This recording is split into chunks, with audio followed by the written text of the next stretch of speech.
Hi everybody, this is Ravi Nallapareddy from precision academy. ఈరోజు AP new capital గురించి second session ఉంటుంది.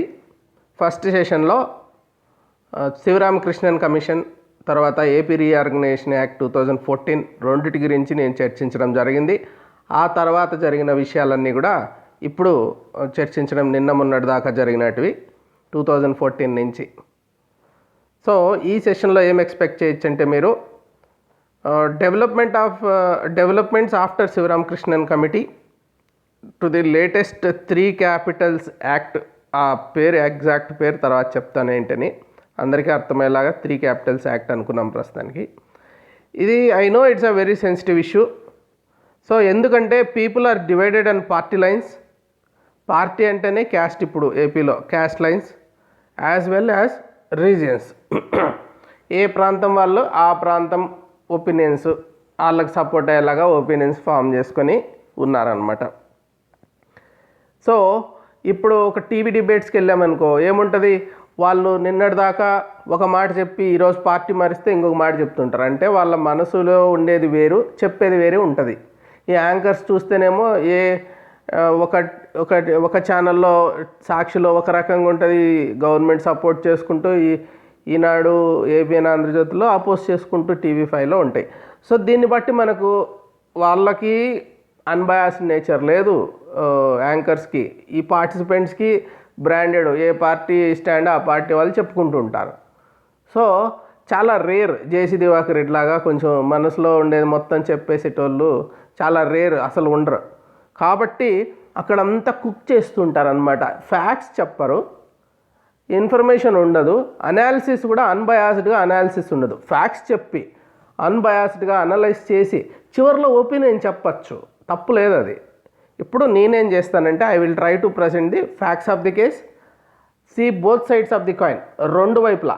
If it is question వచ్చిందనుకో, ఇప్పుడు civil services గ్రూప్స్లో అలాంటి క్యాపబిలిటీ ఉండాలి. ఒకవైపు క్యారీ అవే అయిపోయి ఒకవైపే రాయకూడదు.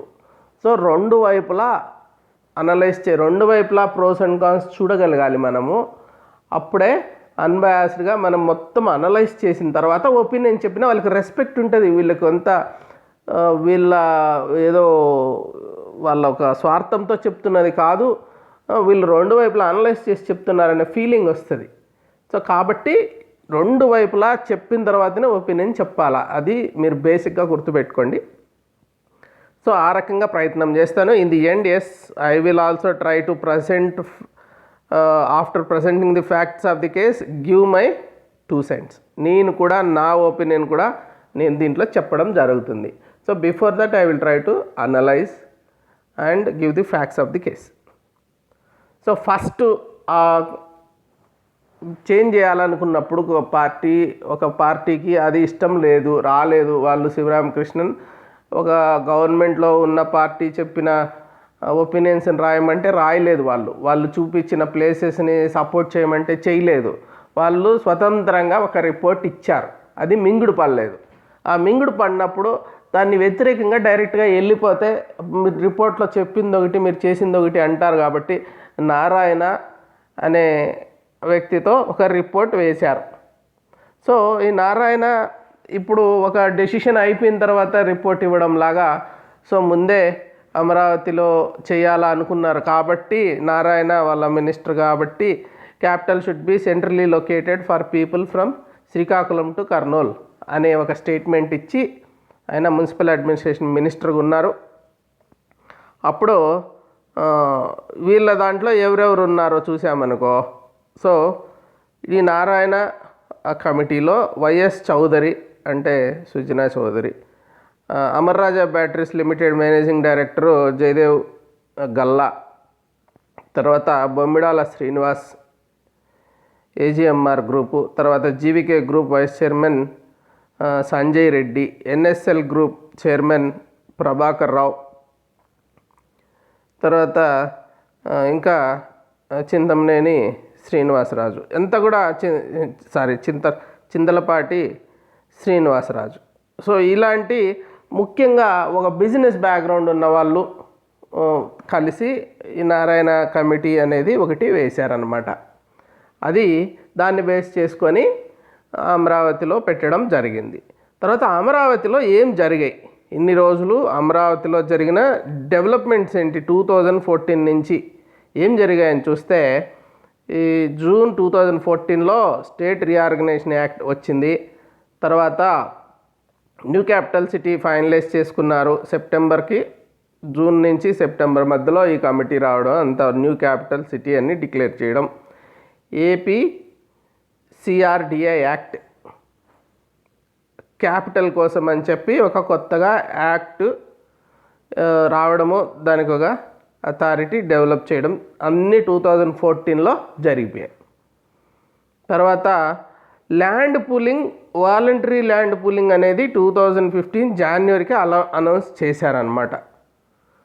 మార్చి 2015కి 33,000 ఏకర్స్ అబ్టైన్ చేసుకున్నారు ఫార్మర్స్ నుంచి. అంటే చాలా బ్రిస్క్ అండ్ ఫాస్ట్గానే మూవ్ అయితే వచ్చింది. ఫస్ట్ జూన్ అంటే మళ్ళీ నెక్స్ట్ ఇయర్ జూన్ కూడా రాకముందే ల్యాండ్ పూలింగ్ జరిగిపోయింది. తర్వాత క్యాపిటల్ సిటీ ప్లాన్, ఇంకా సింగపూర్ గవర్నమెంట్తో ఇంకా సింగపూర్ సిటీ లాగా చేస్తాము అనేసి చెప్పడంతో 391 స్క్వేర్ కిలోమీటర్స్కి ఒక ప్లాన్ సబ్మిషన్. సో ఇది మొదలైందనమాట. ఇంకా సింగపూర్ వాళ్ళ కథ ఎక్కువ అయిపోయింది. సింగపూర్ అయిపోయింది అనమాట. ఇక్కడ అమరావతి కట్టట్లేదా, సింగపూర్ కడతాండమా అన్నంత లెవెల్లో. తర్వాత జూన్ వచ్చేసరికి అమరావతి భూమి పూజ చీఫ్ మినిస్టర్ చేశారు ఫస్ట్లో. తర్వాత ఏమైంది, అక్టోబర్ అప్పుడు Amaravati green field capital city development receives environmental clearance. వాళ్ళకి సెంట్రల్ గవర్నమెంట్ కూడా అప్పుడు కలిసి ఉన్నారు కాబట్టి టీడీపీ బీజేపీ, సో వాళ్ళకి క్లియరెన్సెస్ కూడా ఫాస్ట్గా దొరికింటాయేమో, మరి వాళ్ళకైతే వచ్చాయి, కారణం ఏమైనా కావచ్చు. So foundation stone set by Indian prime minister. ఒకసారి ఫస్ట్ ఈయన వేసేసిన ఫౌండేషన్ స్టోన్కు ఇంకొకసారి మళ్ళా ప్రైమ్ మినిస్టర్ గారు కూడా వచ్చారు. సో ఇది ఏదన్నా పెద్ద సిటీ అయిపోయి ఇన్ ఫ్యూచర్ చాలా గ్రేట్ అయిపోయినప్పుడు ఎవరు ఫౌండేషన్ అంటే ఆయన పేరు కూడా ఉంటుంది కదా, అలాగా. నెక్స్ట్ ఇంకా 2016. సో 2014లో బాగా ఫాస్ట్గా జరిగాయి అన్నీ. 15 నుంచి కొంచెం స్లో అయిపోయింది. తర్వాత ఇప్పుడు డబ్బు కావాలి కదా, ఫౌండేషన్ స్టోన్ ఏముంది, వేసేస్తారు మొత్తానికి. తర్వాత మళ్ళా డబ్బులు లేవు, ఏం చేస్తున్నారో చూద్దాం ఇప్పుడు. సో ఏపీ ఇప్పుడు అక్టోబర్ 2016 దాకా పెద్ద డెవలప్మెంట్స్ లేవు, ఊరికే వర్క్షాప్స్ అవి ఇవి నడుస్తున్నాయి. So interim secretariat construction complete చేశారు. Interim secretariat. సో అమరావతిలో సీఎం గారు ఇనాగ్రేట్ చేశారు 2016 ఇంటరిమ్ సెక్రటేరియట్. అందరూ ఎంప్లాయీస్ని అక్కడికి మూవ్ చేసేయడం మొదలుపెట్టారు. ఇంకా అంతే, ఒక ఇటుక పడ్డం అనేది అక్కడితో ఆగిపోయి, తర్వాత inaugurates new transit terminal to Gannavaram airport. Gannavaram ఎయిర్పోర్ట్లో ఒక ట్రాన్సిట్ టర్మినల్. తర్వాత ఆగస్ట్, ఇది గన్నవరం అంటే అమరావతి కాదు, దగ్గరలో ఉన్న airport. Police head quarters building complex on NH5 మంగళగిరిలో, అదొకటి జరిగింది, మంగళగిరిలో జరిగింది అది. తర్వాత ఇక్కడ అన్నీ ఇంకా 2018 నుంచి చూస్తే ఫౌండేషన్ స్టోన్సే ఎక్కువ ఉన్నాయి. NRT ఐకాన్ టవర్స్ అమరావతిలో foundation stone. So mobile ATMs అమరావతిలో, మొబైల్ అంతే, మామూలు రెగ్యులర్ ATMs కాదు. సో నాయుడు అక్కడ ఇంకా బ్యాంక్స్ అవన్నీ రాలే. Naidu Lay's foundation stone for Andhra Pradesh permanent secretariat towers. Foundation stones చెప్పాను కదా, ఇంకా 2018 నుంచి అన్ని ఫౌండేషన్స్ మొదలైనవి. ఇంకా ఎలక్షన్స్ దగ్గరికి వస్తున్నాయి, ఏం రాలేదు. సో మళ్ళీ దీనికి ఇంకొక దానికి ఐకానిక్ బ్రిడ్జ్ అమరావతి నుంచి విజయవాడకి, దానికి ఒక ఫౌండేషన్ స్టోన్. తర్వాత జనవరి 2019లో కూడా ఇంకా ఎలక్షన్ ఇయర్ వచ్చేసింది, మళ్ళా ఫౌండేషన్ స్టోన్ XLRI వాళ్ళు కాలేజ్. సో ఆంధ్ర హైకోర్టు కోసం ఒక ఫౌండేషన్ స్టోన్ ఫిబ్రవరి 2000. సో అన్నీ ఇంకా 17 తర్వాత మెజారిటీ అన్నీ ఇంకా 15లో ఫౌండేషన్ స్టోన్స్ మొదలుపెట్టారు. మొత్తం సిటీకి, సీఎం కానీ పిఎం కానీ. మళ్ళీ 19కి వచ్చేసరికి మళ్ళీ ఇండివిజువల్ బిల్డింగ్స్కి ఫౌండేషన్ 18-19లో ఫౌండేషన్ స్టోన్స్ ఎక్కువ ఫౌండేషన్ స్టోన్సే జరిగాయి అన్నమాట ఈ 5 ఇయర్స్లో. తర్వాత ఏమైంది, కొత్త గవర్నమెంట్ వచ్చేసింది. సో అక్కడ ఏదో జరిపింది, వాళ్ళు బాగుంటున్నారనే ఫీలింగ్ వేరే ఏరియాస్ వాళ్ళకి రావడంతో ఈ గవర్నమెంట్కి గడ్డు రోజులు వచ్చేసాయి. ఎస్పెషల్లీ రాయలసీమలో వాషౌట్ అయిపోయింది. సో బోస్టన్ కన్సల్టింగ్ గ్రూపు ఒకటి పెట్టారు వీళ్ళు, ఈ కమిటీస్. సో ఈ కమిటీ బోస్టన్ గ్రూప్ ఒకటి, జిఎన్ రావు కమిటీ ఎక్స్పర్ట్ కమిటీ ఒకటి, 2 కమిటీస్ వేశారనమాట. ఈ 2 కమిటీస్ ఇంకా రిపోర్ట్ ఈగముందే ప్రజెంట్ సీఎం అసెంబ్లీలో ఈ 3 క్యాపిటల్స్ గురించి చెప్పేశారు. ఇంకా ఆ తర్వాత వచ్చేవి అంటే ఫస్ట్ ఏంటి తర్వాత ఏంటి అనేది ఇక్కడ కనిపిస్తుంది. సో వాళ్ళు వచ్చిన తర్వాత దాన్ని వాళ్ళు రిపోర్ట్ ఇచ్చినాక స్టడీ చేసి చెప్పిన స్టేట్మెంట్ లాగా అనిపించదు దాన్ని చూస్తే. తర్వాత అందరూ కలిసి 3 క్యాపిటల్స్ అన్నారు. సో ఈ రిపోర్ట్స్ అన్నీ కూడా ఈ 2 రిపోర్ట్స్ కావచ్చు, నారాయణ రిపోర్ట్ కావచ్చు, ఇవన్నిటికంటే కూడా శివరామకృష్ణన్ కమిటీ రిపోర్టే చాలా స్టాండర్డ్ రిపోర్ట్ ఉంది. చాలా గ్రౌండ్ వర్క్ చేశారు వాళ్ళు. సో ఈ రిపోర్ట్స్ ఏమంటే ఇవి బేసిక్గా ఒక పొలిటికల్ పార్టీకి సంబంధించిన కమిటీస్ రిపోర్ట్స్ అనమాట. వీళ్ళు గొప్ప వాళ్ళే, వీళ్ళు కాదనట్లేదు. ఈ జిఎన్ రావు కమిటీ, బోస్టన్ కన్సల్టింగ్ గ్రూప్ మంచి వాళ్ళే ఉన్నారు ఇక్కడ కూడా. So south Africa and west Germany models గురించి కూడా మాట్లాడడం జరిగింది. అయితే వాటిని అపోజిషన్ కూడా బాగా క్రిటిసైజ్ చేసింది. సో సౌత్ ఆఫ్రికాలో ఏమి ఇంత ఫెయిల్యూర్ మోడల్స్ చెప్తా అంటారు మీరు అని చెప్పేసి. ఇంకా ఈ 3 క్యాపిటల్స్ బిల్ అనేది ఒకటి వచ్చింది కదా, దాని పేరు అట్లా అనుకుంటాం మనం, కానీ దాని యాక్ట్ పేరేమి, యాక్చువల్గా యాక్ట్ అయిపోయింది ఇప్పుడు. సో దాని డీటెయిల్స్ ఏంటి అనేది చూద్దాం. ఇప్పుడు పైపైన చదవడం కాదు, ఇది ఓన్లీ క్యాపిటల్స్ గురించే కాదు, ఇది డిఫరెంట్ ఇంకొంచెం వేరే ఉంది. దాని గురించి పూర్తిగా మనం తెలుసుకోవాలి. ఇప్పుడు Andhra Pradesh decentralisation and inclusive development of all reasons act 2020. ఇది క్యాపిటల్స్ అనే పేరు ఇక్కడ రాదు. Decentralisation inclusive growth of all reasons act 2020 దీని పేరు. దీని రియల్ నేమ్ ఇది. సో దీంట్లో ఏమున్నాయి, ఫస్ట్ ఏమంటే వాళ్ళు చెప్పింది local zones of planning and development will be established.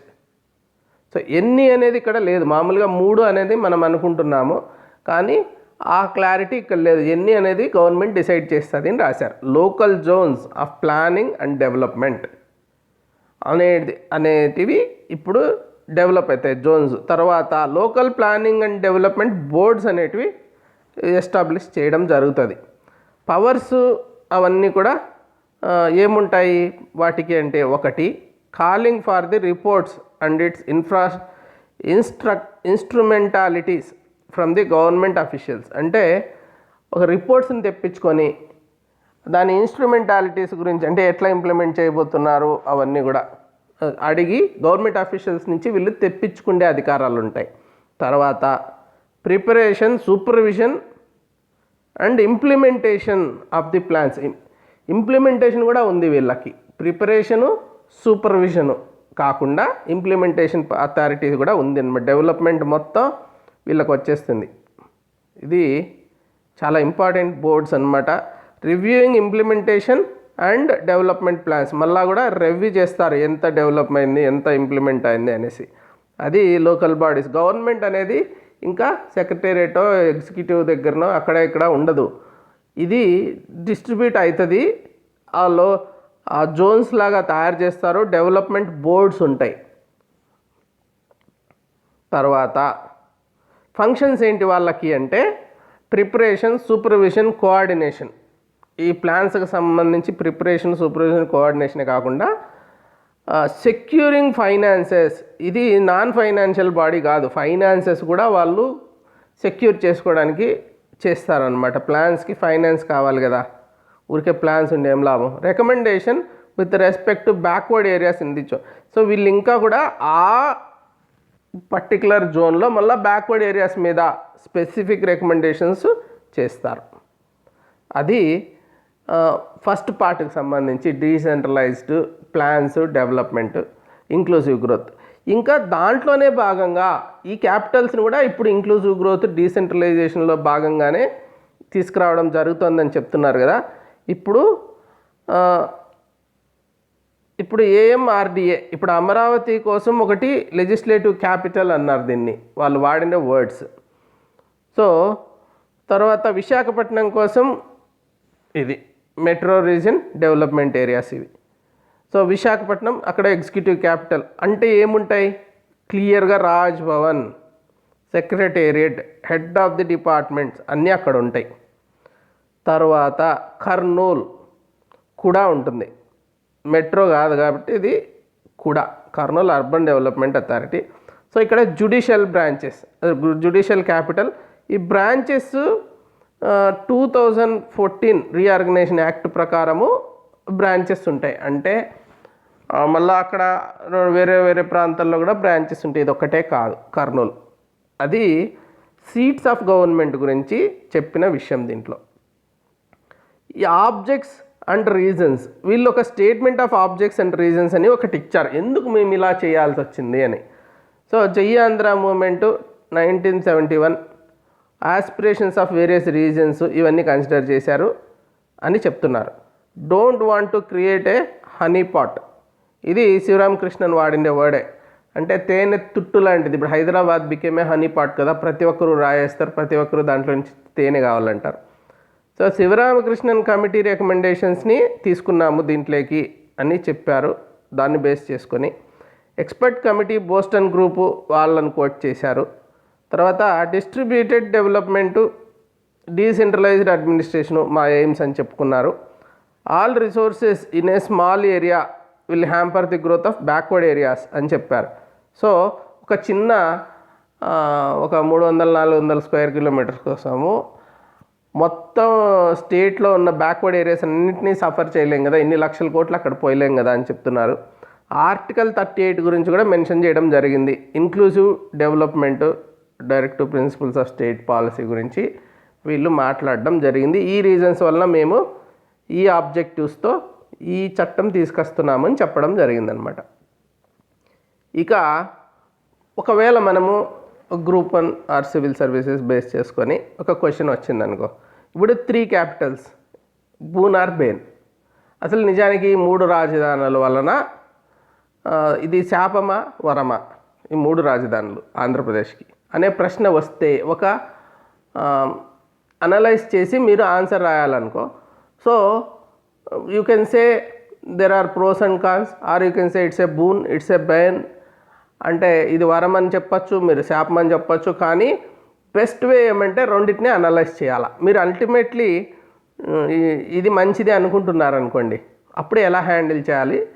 First ఏమంటే ఈ డెసిషన్ మంచిది కాదు అనే వర్షన్ మొత్తం ఎక్స్ప్లెయిన్ చేసి, మళ్ళీ ఎట్లా ఇది మంచిదో ఎక్స్ప్లెయిన్ చేసి, మంచిది కాదు అని ఏం చెప్తున్నారో వాటిని కౌంటర్ చేసి ఫైనల్గా కంక్లూడ్ చేయాలి. That's how the flow should be.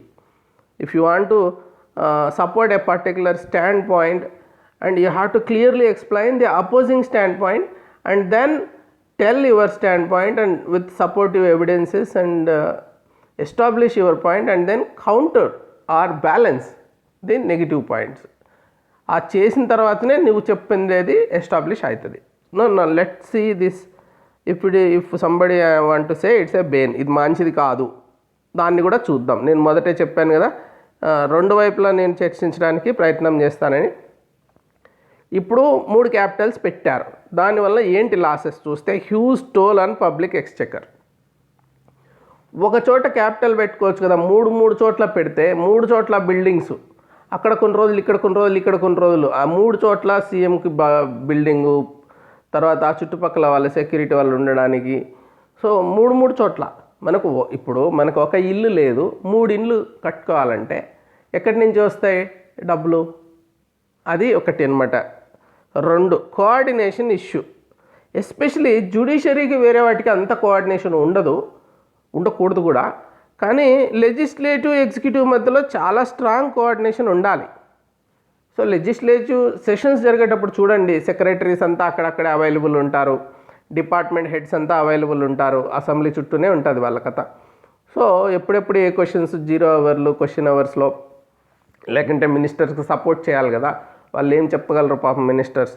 So executive legislature separate చేయడం అనేది ఇది అంత కరెక్టా కాదేమో అనేది ఒక ప్రశ్న అనమాట. సో ఆ రెండు కలిపి పెట్టాలి. ఇప్పుడు రీజనల్ ఆస్పిరేషన్స్ గురించి మాట్లాడితే ఆ కోఆర్డినేషన్ మిస్ అయిపోతుంది కదా. సో లాజిస్టిక్స్ నైట్ మేర్ ఇది.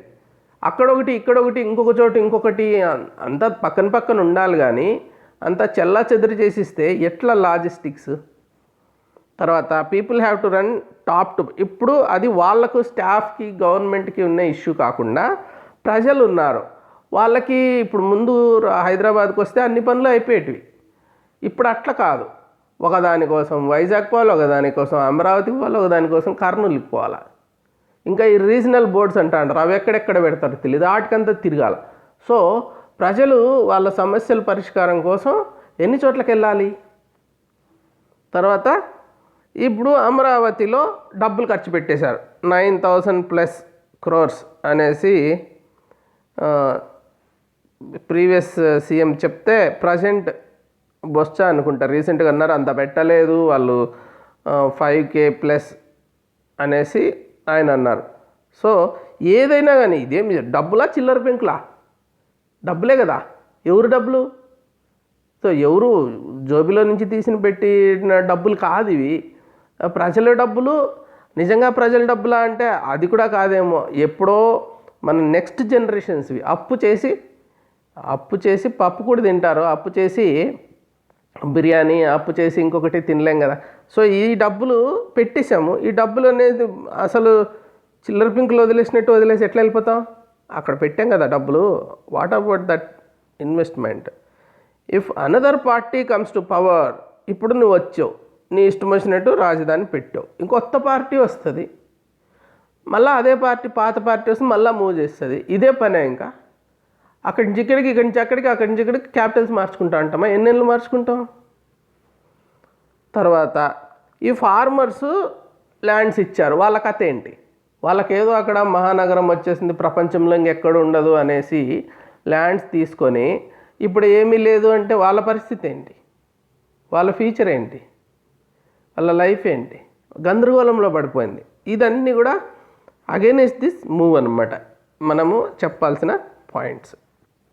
తర్వాత in support of the move, ఇప్పుడు ఎస్ ఇట్స్ ఎ బూన్, ఇది ఒక వరం ఈ మార్పు అని చెప్పాలనుకో. Distributed development, decentralised administration, main ఈ రెండు. తర్వాత ఇప్పుడు అన్ని రిసోర్సెస్ ఒక ఏరియాలో పెట్టేస్తే మిగిలిన బ్యాక్వర్డ్ ఏరియా సంగతి ఏంటి? మీరు ఏదో ఒక ప్రాంతాన్ని, ఒక 10 గ్రామాలు, 20 గ్రామాలను బాగుపరుస్తామంటే మరి ఈ రాష్ట్రం అంతా ఏమైపోవాలి? ఇంకా ఆర్టికల్ 38లో కూడా ఏం చెప్పారు?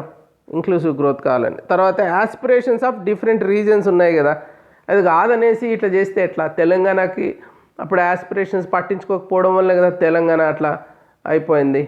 సో ఇప్పుడు అదే తప్పు మనం ఇంకొకసారి చేస్తే మళ్ళీ రాయలసీమ విడిపోద్ది, ఉత్తరాంధ్ర అడగట్లేదు అంటున్నాం, కానీ ఏదో ఒక రోజు వాళ్ళు కూడా గొంతు విప్పినారనుకో, అప్పుడు పరిస్థితి ఏంటి? తర్వాత ఈ హైదరాబాద్ మోడల్ నుంచి ఏం నేర్చుకోవాలి మనము? అదే తప్పు ఎన్నిసార్లు చేస్తాం చరిత్రలో. సో ఈ చారిత్రక తప్పుదాం అన్నమాట ఇది. అదే తప్పు చేయడం. కాబట్టి ఆ తప్పు నుంచి మనం నేర్చుకోవాలి, కంపల్సరీగా నేర్చుకోవాలి. కాబట్టే 3 క్యాపిటల్స్ ఉండాలి. Will not have 1 more split. దీన్ని బేస్ చేసుకొని ఎవరైతే ఇప్పుడేంటి క్యాపిటల్ ఉంది, క్యాపిటల్ని గ్రాప్ చేసుకోవాలని చెప్పి తెలంగాణ వాళ్ళు దాన్ని పట్టేసుకున్నారు, సపరేట్ స్టేట్ మీరు వెళ్ళిపోండి అన్నారు. సో ఇప్పుడు మొదట మద్రాసు వదులుకోవాల్సి వచ్చినప్పుడు మనంతకు మనమే వచ్చేసాము, వదిలేసుకున్నాం. ఇప్పుడు తెలంగాణ వాళ్ళు కట్ చేసి తరిమేస్తే పక్కకు వచ్చేసాం. మళ్ళీ అమరావతిని పట్టుకోవాలి. ఎవరు పట్టుకుంటారు? ఆ చుట్టుపక్కల ఏరియాస్. మిగిలిన వాళ్ళంతా స్ప్లిట్ అయిపోతారు, వాళ్ళన్నా వెళ్ళిపోతారు, వీళ్ళన్నా తరిమేస్తారు. సో ఇట్లాంటి పరిస్థితి రావచ్చు కదా.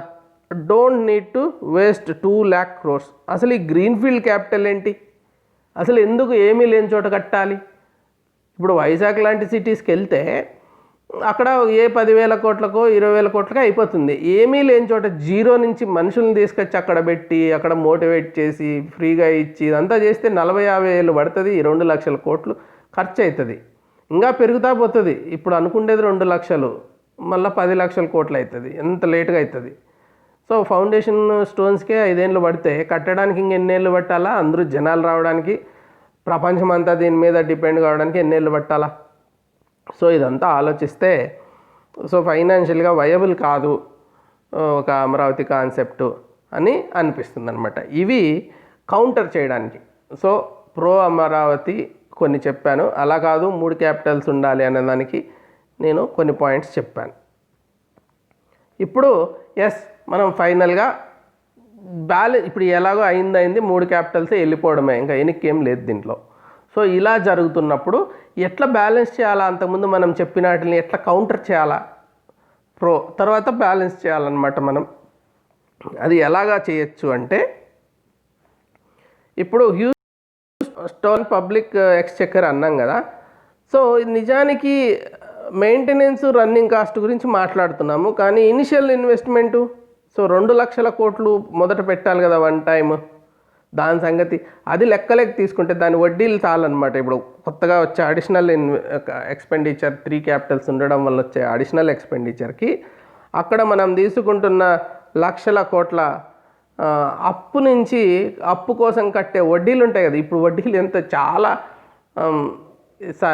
డెఫిసిట్ స్టేట్ మంది, రెవెన్యూ డెఫిసిట్ స్టేట్ 40,000 కోట్ల దాకా. సో దాన్ని మర్చిపోయి ఇంకా అప్పులు చేస్తున్నాము.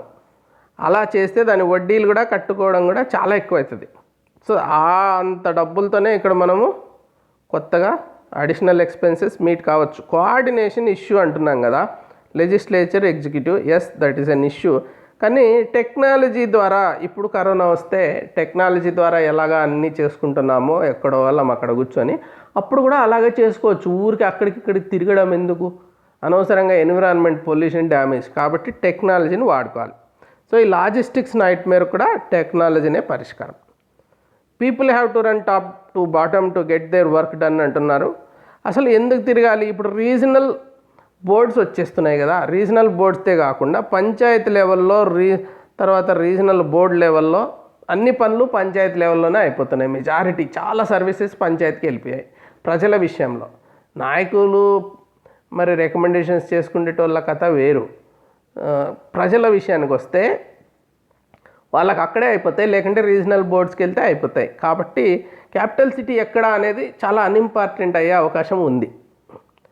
తర్వాత money already spent in Amaravati అంటున్నాం కదా, 6,000 to 9,000 crores అనుకో అప్రాక్సిమేట్గా. ఎలాగో లెజిస్లేటివ్ క్యాపిటల్ కదా ఇది, దానికి కూడా కావాలి కదా. సో కాబట్టి దాన్ని ఖర్చు పెట్టినాము అనుకోవాలి, దానికోసం వాడుకోవాలి. ఇప్పుడు అమరావతిని లేకుంటే కృష్ణా గుంటూరు వాళ్ళని పూర్తిగా మనము వదిలేయడానికి లేదు. అక్కడ కూడా డెవలప్మెంట్ ఉండాలి, అక్కడ కూడా ఉంటుంది. That will be a centre of government, one of the 3 centersలో అది ఒకటైతుంది. If another party comes to power, so ఇప్పుడు ఎందుకు చేయగలుగుతున్నారు ఇప్పుడు అంటే, ఇంతవరకు ఇవన్నీ కూడా టెంపరీ స్ట్రక్చర్సే తప్పించి పర్మనెంట్ బిల్డింగ్ కట్టాము అని లేదు. సో ఈ పర్మనెంట్ లేకపోవడం వలన, ఇంతవరకు ఒక ఇటుకు కూడా పడకపోవడం వలన, కొత్త ఈ ఫౌండేషన్ స్టోన్స్ మాత్రమే ఉండడం వలన చేంజ్ చేయగలిగారు. ఏమీ లేదు కాబట్టి చేంజ్ చేయగలిగారు. అట్లా కట్టేస్తే మళ్ళీ ఎట్లా చేంజ్ చేస్తారు? కాబట్టి అది ఒకటి గుర్తుంచుకోవాలి, మనం కట్టేసేయాలి. ఇంతకుముందు చేసిన సీఎం చేసిన తప్పేమంటే best of the best, world best చేయాలన్న ప్రయత్నంలో మామూలు దేవి చేయలేకపోయారు. సో ఏదో ఒకటి చేసిందంటే ఈ పరిస్థితి వచ్చేది కాదు. So what about farmers? ఇక్కడ మనము గుర్తుపెట్టుకోవాలి ఒకటి, ఇది త్యాగం అంటున్నాం. త్యాగం అంటే ఇప్పుడు శ్రీశైలం కోసం రైతులు ఇచ్చారు, త్యాగం అనొచ్చు దాన్ని. ఎందుకంటే వాళ్ళకి ఏం బెనిఫిట్ రాలే, వాళ్ళు వెళ్ళిపోయారు అక్కడి నుంచి. తర్వాత కర్నూలు, రాయలసీమ వాళ్ళు ఇచ్చారు అప్పుడు క్యాపిటల్, త్యాగం అనొచ్చు. దానికి కాంపెన్సేట్ చేస్తూ ఏం రాలేదు. ఇక్కడ అట్లా కాదు కదా. ఇక్కడ ఏమైంది, ఒక డెవలప్మెంట్కి సిటీలో 500 గజాలు ఉంటే ఇస్తే 40-60లో తీసుకోండి అని త్యాగం అనలేం దాన్ని. సో అలాగే ఇప్పుడు నీకు త్యాగంది వెనక్కి ఇచ్చేస్తామంటే హ్యాపీ కావాల్సింది పోయి మా త్యాగం తీసుకోవాల్సిందే మీరు అని చెప్పి ధర్నాలు చేస్తున్నారు అంటే ఏంటి ప్రాబ్లం? సో ఇది నిజం త్యాగమా, దాంట్లో ఏమన్నా వాళ్ళకి బెనిఫిట్ ఉందా దానివల్ల? సో అది ఒకటి చూసుకొని రైతులు దీన్ని డిఫరెన్షియేట్ చేయాలి. రైతు వేరు, రియల్టర్స్ వేరు. వాళ్ళు సపరేట్ మరి గుడారాల్లో వేసేసి ధర్నాలు చేసుకోమనాలి. చాలా క్లియర్ డిఫరెన్షియేట్ చేయాలి. తర్వాత ఎందుకు కొన్నారు, త్యాగం చేస్తాం మేము కూడా అని అమెరికా నుంచి వచ్చేసి కొన్ని వేల మంది ఎందుకు కొనుక్కున్నారు అక్కడ భూములు? సో వాళ్ళు మేము త్యాగం చేస్తామని. సో ఆ రియల్ ఎస్టేట్ వాళ్ళని సపరేట్ చేసేయాలి. ఆ తర్వాత 2014 డెసిషన్ తర్వాత కొన్న వాళ్ళు చాలామంది ఉన్నారు. లేకుంటే 2014 పార్టీ కొత్తగా వచ్చినప్పటి నుంచి కొన్న వాళ్ళందరినీ సపరేట్ చేసేయాలి. అగ్రికల్చర్ కోసం అక్కడికి వచ్చారా, అయితే అగ్రికల్చర్ చేసుకోండి. లేదా రియల్ ఎస్టేట్ కోసమా, స్పెక్యులేషన్, వాళ్ళ గురించి పెద్ద పట్టించుకోవాల్సిన పని లేదు. రియల్గా అప్పుడు ముందుటి రైతులే ఉన్నారు. సో వాళ్ళకి కాంపెన్సేట్ చేయాలి ప్రాపర్గా. కాంపెన్సేట్ చేసేసి వాళ్ళ లాస్ ఏంటి, రియల్ లాస్ ఏంటి అసెస్ చేయాలి. అంటే ఈ క్యాపిటల్ వచ్చింటే గెయిన్స్ ఉంటాయి, అదంతా లాస్ అని చెప్పకూడదు. ఆపర్చునిటీ కాస్ట్ అది కాదు, రియల్ లాస్. వాళ్ళకి ఇన్నేళ్లలో రెంట్స్ కడుతూనే ఉన్నారు కదా, 200 కోట్లు ఎంతనో సంవత్సరానికి. అలా ఇవ్వాల్సింది ఏమన్నా అంటే ఇచ్చేసి, ల్యాండ్ ఎన్నికి తీసుకోగలిగితే వాళ్ళని తీసుకోమని, ఇప్పుడు రోడ్లు వేసేసో లేకుంటే ఏదన్నా చేసింటే దానికి కాంపెన్సేట్ చేయాలి. సో ప్రాపర్గా జస్టిస్ జరగాలి వాళ్ళకి. ఇంకా I will give my 2 cents. Of course అంటే బోత్ సైడ్స్ నేను చెప్పాను. ఇప్పుడు నా వైపు కూడా నా ఒపీనియన్స్ చెప్తాను. సో ఇంతకుముందు చెప్పినటివి I was trying to apply. ఆ సైడ్ ఎట్లా ఆర్గ్యుమెంట్స్ ఉన్నాయి, ఈ సైడ్ ఎట్లా ఆర్గ్యుమెంట్స్ ఉన్నాయి, బ్యాలెన్స్ చేయాలంటే ఎట్లా చేయాలని. అసలు ఇది ఇంక్లూజివ్ గ్రోత్కి లీడ్ అవుతుందా నిజంగా అంటే నాట్ నెసెసరీలీ. 3 క్యాపిటల్స్ పెట్టినంత మాత్రాన ఇంక్లూజివ్ గ్రోత్ జరగదు. ఈ బోర్డ్స్ కూడా పెట్టేసినంత మాత్రాన జరగదు. రియల్గానే డెలిగేట్ కావాలి. పవర్స్ ఎవ్వరూ డెలిగేట్ చెయ్యరు. సో కానీ ఇక్కడ నిజంగా జరిగితే అనుకున్నట్టు బోర్డ్స్కి వెళ్తుంది. అంతే క్యాపిటల్స్ పెట్టడం వలన, కోర్టు అక్కడ ఇక్కడ పెట్టడం వలన ఏమి ఇంక్లూజివ్ గ్రోత్ రాకపోవచ్చు. ఇంకా ఇప్పుడు పరిస్థితి ఎలా ఉందంటే రాయలసీమ వాళ్ళు ఏమి హ్యాపీగా లేరు. ఇప్పుడు చాలామంది అనుకుంటూ ఉంటారు Rayalaseema is happy with this 3 Capitals అనేసి. పేర్లు పెడితే క్యాపిటల్ అయిపోతుందా? అక్కడ హైకోర్టు ఒకటి వేశారు, దాంట్లో కూడా మళ్ళీ 3 భాగాలు చేస్తారు. అక్కడ ముక్క ఇక్కడ ముక్క వేశారు. ఏంటది? ఇప్పుడు రాయలసీమకు నీళ్లు కావాలా? సర్ప్లస్ వాటర్ మాత్రమేనా మాకు నిజంగా నికర జలాల్లో లేదా అని రాయలసీమ వాళ్ళు అడుగుతున్నారు. Rayalaseema is totally unhappy with this. So we are not beggars. ఎందుకు మిగిలింది మాకు మొగాను కొడుతున్నారు? సో ఎందుకు మంచివంతా మాకు ఇవ్వట్లేదు అనే ఒక ఆక్రోశము, బాధ అనేది రాయలసీమ వాళ్ళకి ఉంది. సో తర్వాత బేసిక్ నీడ్ ఆఫ్ రాయలసీమ వచ్చి వాటర్. ఈ క్యాపిటల్ అంటావా, ఇదంతా కూడా సెకండరీ. క్యాపిటల్ పెట్టి లేకుంటే గౌరవాలు అంతా కాదు, నీళ్ళు కావాలి ఫస్ట్. నీళ్ళు అంతే. అదొక్కటి చేయాలి, ఫస్ట్ చేయాల్సిన పని అది. సో నెక్స్ట్ నేను సెషన్స్ ఈ పోతిరెడ్డిపాడు కృష్ణా వాటర్ డిస్ప్యూట్స్ మీద ఇంకొక 2 సెషన్స్ నేను చేస్తాను. అప్పుడు చాలా క్లియర్గా అర్థం చేసుకున్నాం దాని గురించి. సో ఇప్పటికీ ఒక పాయింట్ ఏమంటే ఈ నీటి సమస్య ముఖ్యం, క్యాపిటల్ సమస్య కాదు రాయలసీమకి. కాబట్టి they are waiting for that. Already they are not happy with this capital thing. అందుకే టీడీపీ తుడిచిపెట్టకపోయింది. 3 సీట్లు వచ్చి చంద్రబాబుకి, బాలకృష్ణకి, ఇంకొక ఆయనకి.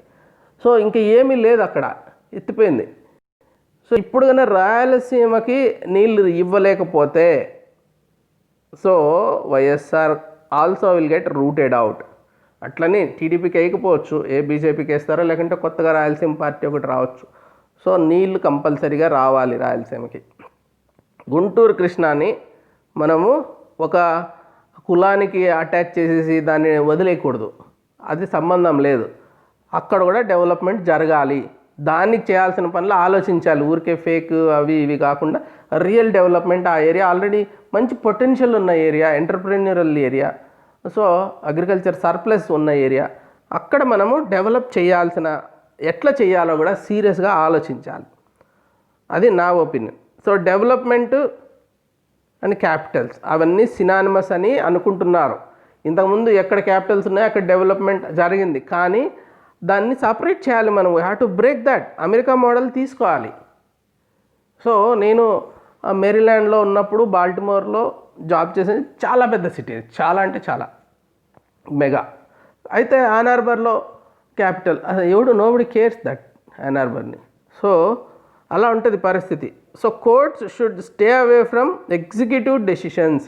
సో ఇంకొక ముఖ్యమైన నా ఒపీనియన్ ఏమంటే, ప్రతిదీ కోర్టే డిసైడ్ చేస్తే ఇంకా ప్రజాస్వామ్యం ఎందుకు, నాయకులు ఎందుకు, ఎన్నుకోవడం ఎందుకు? ప్రతిదానికి కోర్టుకి వెళ్ళాలి. ఎంత లేట్ అయిపోద్ది? ఆ కోర్టులు ఏమన్నా డెసిషన్స్ చెప్తాయా త్వరగా? ఈ కోర్టు అన్ని 10-15 మంది జడ్జిలు డెసిషన్స్ తీసుకునేదానికి ఈ డెమోక్రసీ ఎందుకు? అసలు ఎలక్షన్స్ని నిలిపేసి అన్ని కోర్టుకి వెళ్ళిపోతే కోర్టు చెప్తా ఉంటుంది కదా. వాళ్ళకి అసలు ఉన్న క్యాపబిలిటీ ఏంటి? ఈ judicial intervention over reach, it's not good for democracy. So A decision ఇప్పుడు ప్రతి ఒక్క కోర్టుకి చేయాల్సిన పనులు కోర్టుకు ఉన్నాయి. ఆ పనులు ఎప్పుడైతున్నాయి? ఎన్ని లక్షలు ఎన్ని కోట్ల కేసులు పెండింగ్ ఉన్నాయి, అవేమీ చేయట్లేదు. సో ఎంతసేపు అయినా కానీ ఎగ్జిక్యూటివ్ ఎవరికైనా కానీ, లెజిస్లేచర్కైనా, ఎమ్మెల్యేలు అంటే లెజిస్లేచర్ వాళ్ళ పని అది వదిలేసి ట్రాన్స్ఫర్లు, ప్రమోషన్లు, సస్పెన్షన్స్ని మళ్ళీ కౌంటర్ చేయడం, ఇట్లాంటి కాంట్రాక్ట్లు ఎగ్జిక్యూటివ్ డెసిషన్స్ అవి. ఈ మళ్ళీ కూడా కోర్టులు కూడా అదే పని. అందరూ ఎగ్జిక్యూటివ్ డెసిషన్ తీసుకుంటే కోర్టు చేయాల్సిన పని ఎవరు చేస్తారు? ఆ తర్వాత కాబట్టి అది ఎలక్టెడ్ పీపుల్స్ రైట్. అది పీపుల్ తీసుకోవాల్సిన డెసిషన్స్ కోర్టులు తీసుకోకూడదు. అది మనం గుర్తుపెట్టుకోవాలి. ఇవి నా personal opinions on this area. So I will try to conclude this session with a quotation. If Earth were a single state, Istanbul would be its capital అని నెపోలియన్ బోనపార్టీ అన్నాడు. చూడండి వాళ్ళ స్ట్రాటజిక్ లొకేషన్ ఎక్కడుందో. ఒకవైపు అంతా ఈ Turkey Eurasian country, అంటే యూరోప్లో కొంచెం ముక్కుంది, ఇటు మొదటి నుంచి కూడా. ఇస్తాంబుల్ అంటే కాన్స్టంటినోపుల్, అప్పుడు అది మూసేయడం వలన ఒట్టమన్ ఎంపైర్ ఇదంతా మరి సీ రూట్ కనుక్కోవడం యూరోప్ వాళ్ళు ఇండియాకి జరిగింది కదా. ఆ ప్రాసెస్లోనే అమెరికాని కనుక్కున్నారు. సో అది అంత ఇంపార్టెంట్ ప్లేస్. సో క్యాపిటల్ అనే దాని గురించి వచ్చింది కాబట్టి సో చరిత్రలో ఏమన్నారు అనేది చెప్తున్నాను. అయితే ఇది చారిత్రకమైన భావన, అంతేగాని ఇప్పుడు టెక్నాలజీ రావడం వలన జియోగ్రాఫికల్ లొకేషన్ కంటే కూడా దాన్ని న్యూట్రలైజ్ చేసే అవకాశం అనేది ఇప్పుడు జరిగింది. So with this I try to conclude this. Thank you for joining my session. Please register on precisionacademy.in and use the 5-star challenge and other test series, and then you may call 8101010140 or 50 or 60 if you want to take test series or videos or mentorship, all that. So if you want to talk to me personally, it is 85 number. You don't call me directly, just send a message in WhatsApp. I will get back to you. So if you have not subscribed to Precision YouTube channel, please do so and also click bell symbol. So have a good day. Bye bye.